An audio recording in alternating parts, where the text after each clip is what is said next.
आज अमित शाह ने कुछ कहा, उसमें संकल्प की छाप थी। आज योगी आदित्यनाथ ने जो कहा उसमें भी नए एजेंडे की झलक थी। लेकिन जो बात सबसे ज्यादा गौर करने वाली थी वो थी भाजपा के तमाम विधायकों और नेताओं के लिए शपथ संदेश।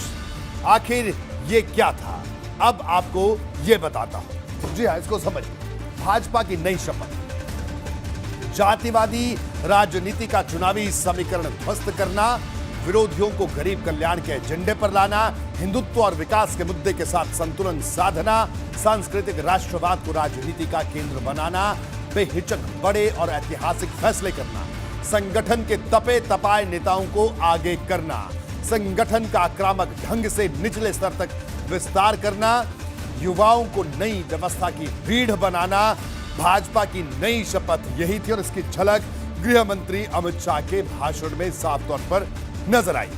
अमित शाह को यूपी में भाजपा के महाविजय रथ का शिल्पकार माना जाता है, इसलिए वो आज लोक भवन में जो कुछ कह रहे थे उसके गहरे मायने थे। भाजपा कार्यकर्ताओं और नेताओं के इसके हर शब्द पर नजर थी। संदेश के बाद अब बताता हूं कि आखिर ये क्या संकेत इसमें छिपे हैं। जी हां, इस संदेश के संकेतों को समझिए।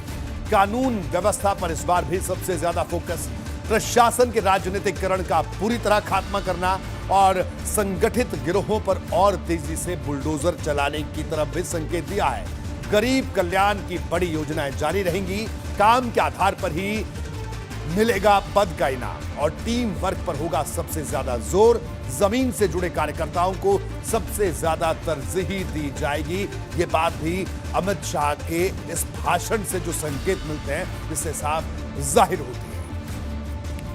हमारे साथ विधानसभा के बाहर से हमारे ब्यूरो चीफ वीरेश पांडे जुड़े। वीरेश, जिस तरह से आज जो भाषण हुआ विधायक दल की बैठक में, केंद्रीय गृह मंत्री के भाषण से साफ था कि अगले 5 साल का एजेंडा क्या होगा, किस तरह से कार्यकर्ता आधारित ये पार्टी और संगठन और सरकार में भी उन तमाम कार्यकर्ताओं को जगह देना और हर तरीके से संतुलन को साधना। जी वीरेश। देखिए, एक महत्वपूर्ण बात अमित शाह ने कहा कि मैं 5 बार विधायक रहा, 1 बार राज्यसभा और 1 बार लोकसभा का सांसद रहा, लेकिन किसी को गफलत ना हो, किसी को कोई संदेह न हो, कोई मुगालते में न रहे, क्योंकि पार्टी प्रथम है, पार्टी की नीतियां प्रथम है, पार्टी का क्रियान्वयन प्रथम है, गरीब कल्याण की योजना प्रथम है अगर पार्टी चुनाव लड़ती है। इसलिए जो जीत कर 255 आए हैं, मुगालते में न रहें। ये जो बदली हुई भारतीय जनता पार्टी है, अमित शाह और नरेंद्र मोदी की भारतीय जनता पार्टी, वो अपने विधायकों को इस बात का एहसास कराती है कि ज्यादा चौधरी बनने की जरूरत नहीं है। पार्टी की नीतियां, पार्टी का क्रियान्वयन, उसकी वजह से, संगठन की वजह से तुम जीते हो। यानी संगठन की जो सर्वोच्चता है वो बनी रहेगी और संगठन पर जोर देने की वजह से, रोहित जी मैं आपको बताऊं कि 14 से पहले जब अमित शाह प्रभारी बनकर यहां आए, आज एक विधायक और 2 विधायक हमसे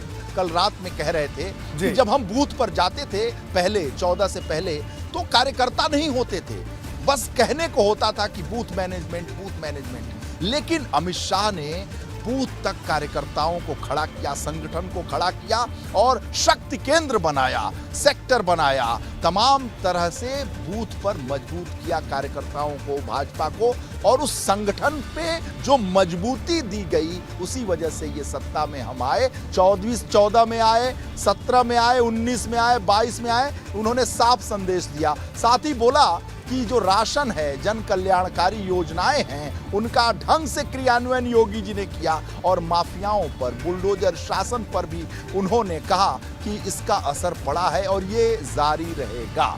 यानी जो योगी 1 में काम हुआ है, वो जो अधूरा रह गया है, उसका क्रियान्वयन और आगे बढ़ेगा। और उन्होंने एक बात और स्पष्ट कर दी कि 5 साल तक निरंतरता बनी रहेगी योगी आदित्यनाथ की इस द्वितीय सरकार की। यानी कोई गफलत, कोई कंफ्यूजन नहीं रहना चाहिए। और मोदी जी को बहुत धन्यवाद देते हुए उन्होंने कहा कि मोदी जी जैसा नेतृत्व है जिसकी वजह से हम सभी लोग पुष्पित और पल्लवित हो रहे हैं। बिल्कुल।